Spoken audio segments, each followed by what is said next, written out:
good morning, good afternoon, good evening. You're listening to the Thai Expat Daily Show. I'm your host Kieran Mack and thanks for tuning in. Don't forget to like this video if you're watching us on YouTube and please do subscribe. We're also available on Apple Podcasts, Spotify, Amazon Music and a host of other podcast players. Now that that's all done, let's jump into today's show.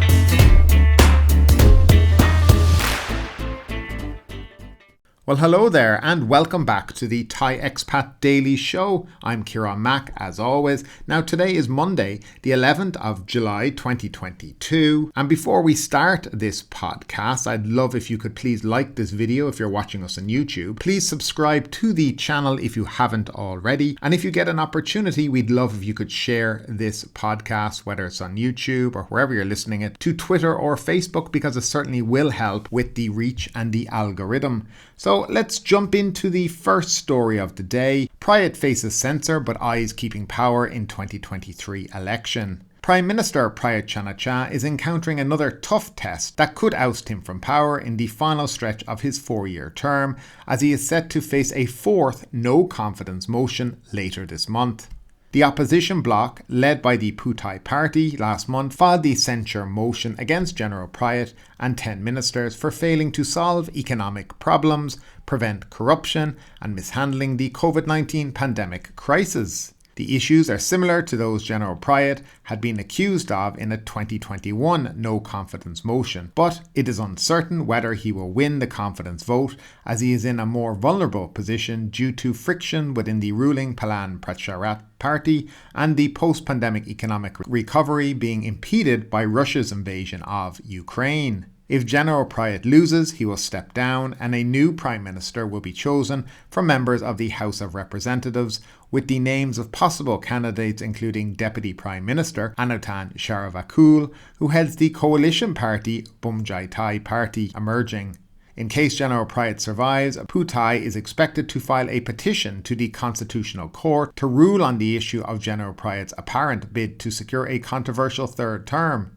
The largest opposition, which consists of supporters of ousted Prime Minister Thaksin Shinawatra, is gearing up efforts to demonstrate to voters that the government should change. In the censure debate, likely to be held later this month, Pheu Thai is vowing to grill General Prayut and the 10 ministers over their failure in coping with the nation's increasing debt and their abuse of power by allocating budgets to strongholds of the coalition parties. In the previous no-confidence motion against 6 ministers in September 2021, which was voted down by the ruling coalition, General Prayut received the highest number of no-confidence votes amid the conflict within the party. That conflict ended in the breakup of the 18-member faction led by the Deputy Agricultural Minister Tamanat Prompao, who was eventually ousted from the post for his alleged attempt to unseat General Prayut. In the upcoming censure motion, General Prayut needs the votes of more than half of the current 477 members of the House of Representatives, meaning he must win support from all lower house members of the ruling coalition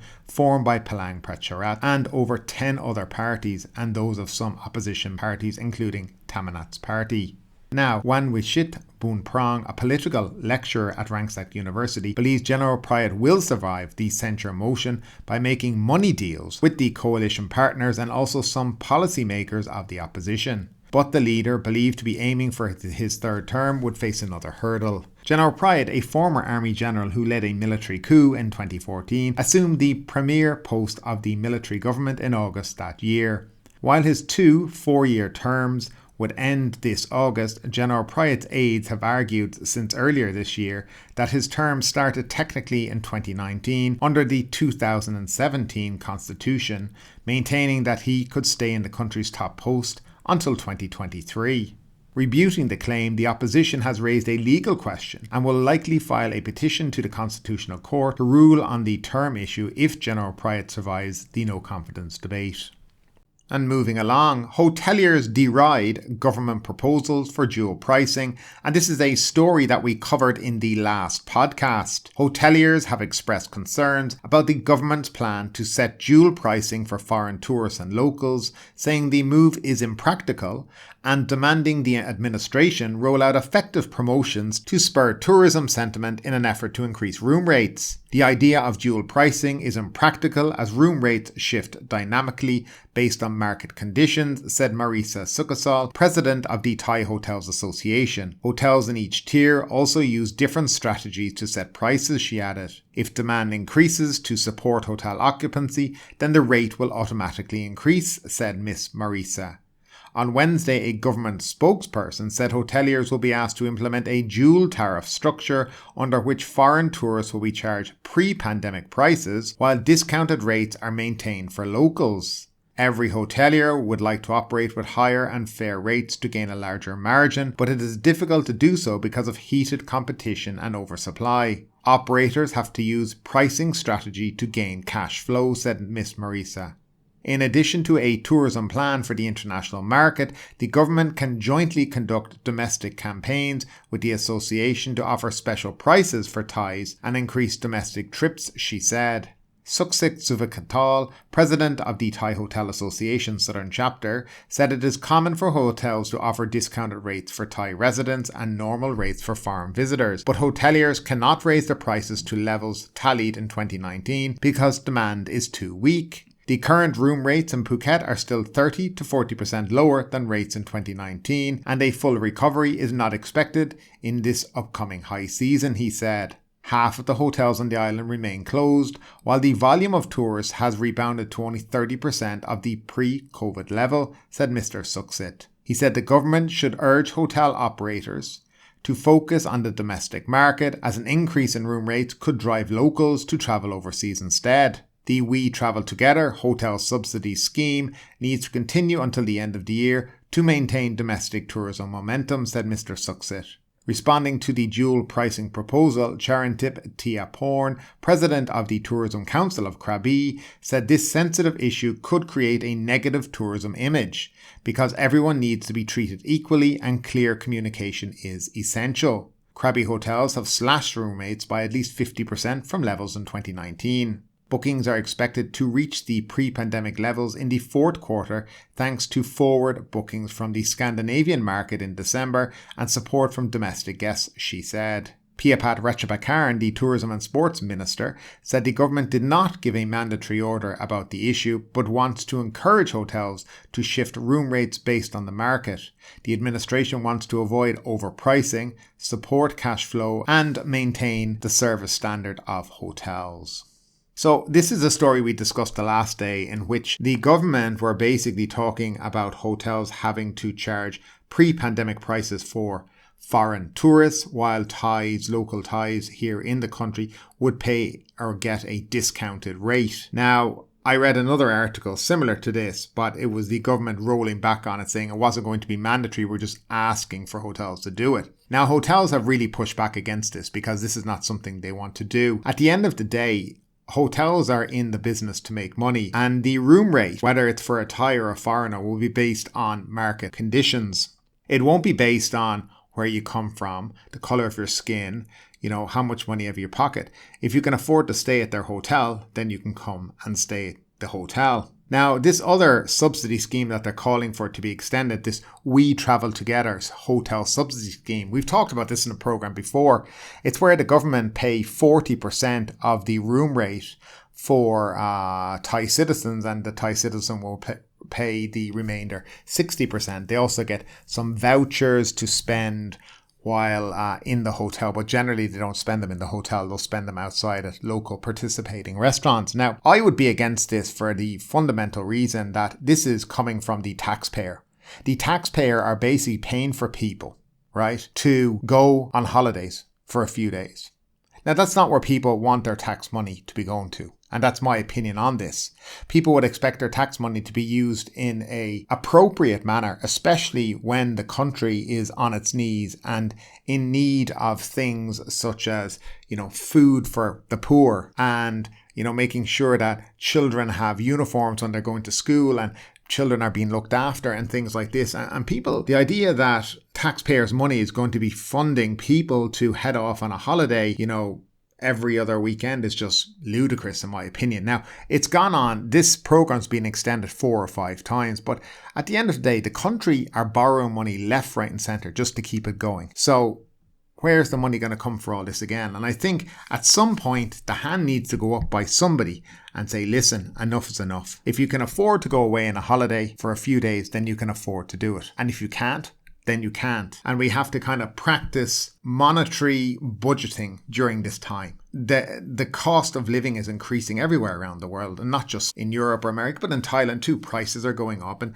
I was reading a different article where they were saying that currently now the cost of living is roughly about 18,000 baht for somebody in Thailand. For, let's say, a graduate from university, 18,000 baht. That's what it would cost for a graduate who's just left university, wants to get a job, gets a job and wants to live. And that's what they're saying it would cost, about 18,000 baht per month. But currently, the basic salary for a graduate from university, for whatever reason, is 15,000 per month.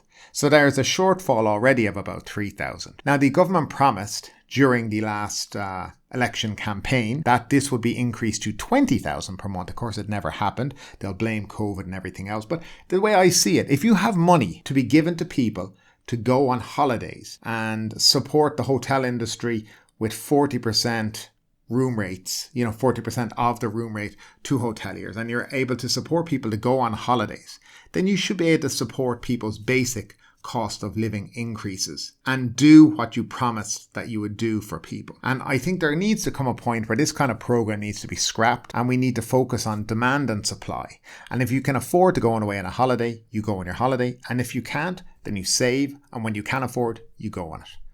But, it's coming back to this whole thing as well, is the mentality of the tourism ministry or the government, and when they talk about having separate prices for foreigners versus locals. It's craziness.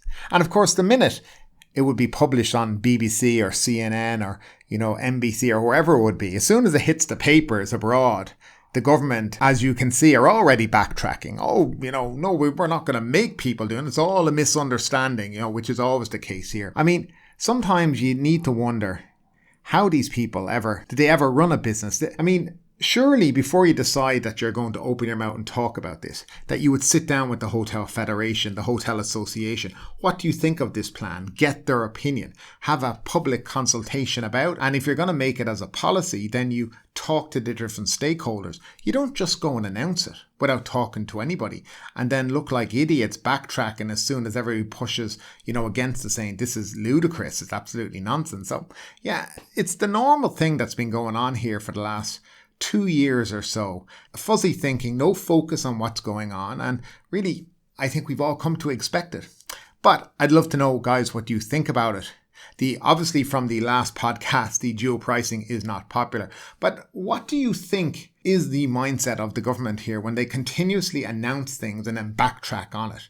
I mean, does it show a real lack of competence within the government? Or do you think it's their way of kind of trying to see what the reaction would be to this, both domestically and internationally? I'd love to know your opinion, guys, as always, down below in that comment section.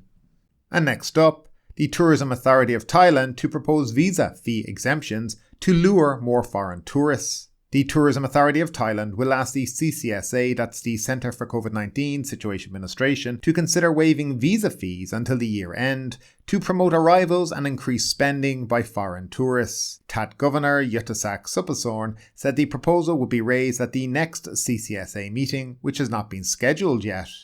Yuttasak said the visa fee exemption would be another step to boost revenue from foreign tourists after the CCSA abolished the Thailand Pass registration on July 1.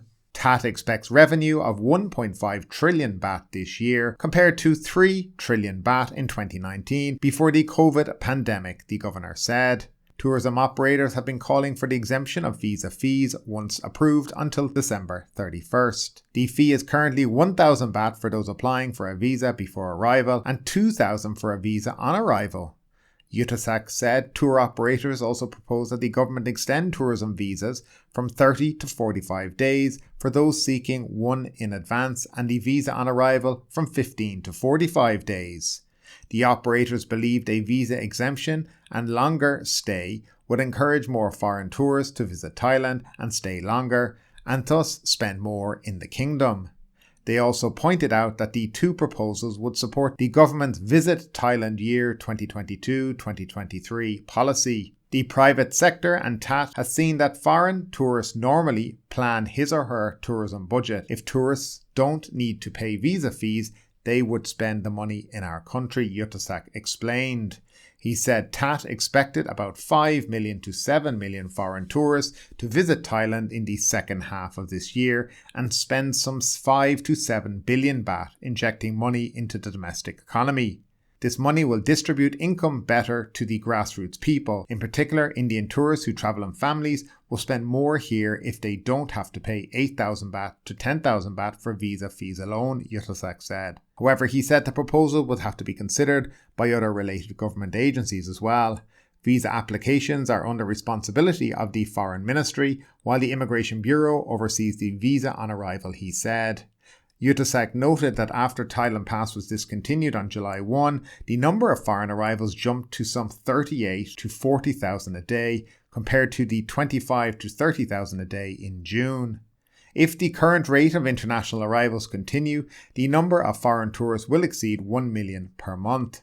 TAT expects about 1 million foreign tourists to arrive each month in the third quarter or from July to September.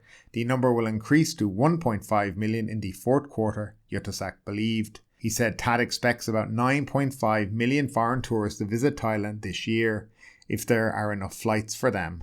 In the first 6 months, 2.1 million people visited the country, with Indians topping the list at 234,000, followed by 196,000 Malaysians and 127,000 Singaporeans. Meanwhile, the Thai Hotel Association President Marisa Sukasal said a survey of 137 hotels from June 13 to 26 found that the room occupancy rate in June was 38%, compared to 36% in May. She expected occupancy in July to improve because of the government's extension of the fourth phase of its We Travel Together subsidy scheme. We spoke about that in the last story. The association expects an occupancy rate of more than 50% in the fourth quarter. The cancellation of the Thailand Pass and the lifting of the mask mandate did bode well for the hotel business, resulting in a clear sign of recovery, she maintained. However, the lack of skilled personnel, as many have resigned and returned to their home provinces during the COVID pandemic, would hamper hotel business recovery, Marisa said. According to her, the shortage of hotel personnel was serious in Bangkok, Phuket, Chiang Mai, Chonburi and Surat Thani. And moving along, Thai talk show host prosecuted for criticising weed policy. An arrest warrant has been issued for a well-known television personality, now heading to court for criticising the government's move to decriminalise weed. Natakorn Devakula revealed during the Wake Up Thailand talk show this afternoon that he was summoned to answer a charge of defamation for his on-air remarks critical of Deputy Prime Minister and Public Health Head Honcho Anutin Charnvirakul. I criticised the people who legalised marijuana and the police came to my home with an arrest warrant, Natakorn said. But if I grew marijuana in my home, they wouldn't come and arrest me. Is society abnormal? The 45-year-old former governor candidate said he must travel to Buriram province, home of Anutin's Bumjai Thai party, for a Friday court hearing. Defamation is a criminal offence in Thailand and carries 2 years in prison and a fine of 200,000 baht. In June, the Voice TV host and frequent target of the military-backed government censors said during the Daily Dose talk show that it was immoral of Anutin and Bumjai Thai to promote legalisation and accused them of promoting drug addiction. According to Buriram's deputy mayor Yuttachai Pongpanik, the televised remarks damaged the political party with defamatory statements. In June, weed was fully decriminalised, purportedly for medical benefit, but it had the effect of enabling legal recreational smoking as well, which has come under fire from social conservative corners. Acting through its broadcast regulators, the government has censored Natakorn's comments in the past, ordering his show taken off the air several times. Next up, 1 million baht per day fine for mobile operators failing to act against call scamming. The National Broadcasting and Telecommunications Commission has set a daily fine of 1 million baht for any mobile phone operator that fails to support government efforts to suppress the rampant scourge of call centre scams. The Commission agreed on Wednesday that mobile phone operators must comply with the MBTC regulation on proof of identity and set the level of the fine, the MBTC said in a public statement. The regulation requires mobile phone operators to call any subscriber who has more than 5 phone numbers and require them to show up at their local branch and prove their identity. It was originally introduced many years ago to cope with a wave of phone-detonated terrorist bombings in the far south. The independent regulator agency has ordered mobile phone operators to comply with the rule within 30 days or face a daily fine of 1 million baht. The regulation is aimed at preventing criminals using multiple SIM cards for call scams, which have, however, become widespread. An MBTC survey found that many people had registered more than 5 phone numbers, and yet mobile phone operators did not insist they report and verify their identity. Police reported that some mobile phone subscribers had as many as 10,000 numbers. The NBTC had discussed the issue with the Ministry of Digital Economy and Society, the Technology Crime Suppression Division, and major mobile phone operators. The Commission proposed that incoming overseas call numbers should have a plus prefix so that mobile phone users could decide whether they should answer such calls, which could be called scams. Now, actually, I kind of agree with this, and it's something I've noticed since I came back from abroad, especially the amount of scam calls and calls from overseas. Now, when I'm talking overseas, I've received calls from America, Mexico, Brazil, Argentina, a number that I'm not quite sure where the hell that ever came from. But the thing is, when you answer them all, you hear the Thai voice at the end of the line. And this has been going on quite a while. I did a bit of a survey on Twitter not so long ago, and an awful lot of people that I follow and that follow me, we are in the same boat. And the amount of scams and call scams that are coming through is absolutely ridiculous. And yes, I do think that the mobile phone operators have a duty of care to ensure that this is cut out as much as possible. And it is up to them to ensure that people who have multiple numbers like this are using them in a proper way, because the amount of scams online seem to be increasing day by day. And maybe it's got to do with people kind of turning to criminality during the pandemic when they have no money. They're trying to make some form of money. I'm not quite sure, but there is certainly an increase in this over the last couple of years here in Thailand. And I put it out to you guys who are living here and people who live in other countries. I'd love to know your experience of these scam phone calls. Have you ever been scammed or nearly scammed, and how did you figure out that it was a scam? I'd love to know those comments, as always, down below in the comment section. Macau closing all casinos to fight COVID. Macau will shut almost all business premises, including casinos, for a week from Monday, as a COVID-19 outbreak in the gambling hub showed few signs of abating. Essential business operations, including supermarkets and pharmacies, will remain open, the Macau Daily reported, quoting city officials at a briefing on Saturday. The measures, which follows multiple rounds of mass testing, returns the enclave to its toughest pandemic restriction. Macau on Saturday announced 71 new cases, bringing the total in the latest outbreak since June 18 to 1,374. Macau had previously shut schools, public venues and entertainment outlets, including bars and cinemas. It also locked down the Grand Lisboa Casino Hotel after a cluster of 13 cases were found linked to the venue, trapping some 500 people inside. The city, which relies on gambling for 80% of its revenue and had been avoiding a systematic shutdown of casinos, previously only closed the venues once in February 2020.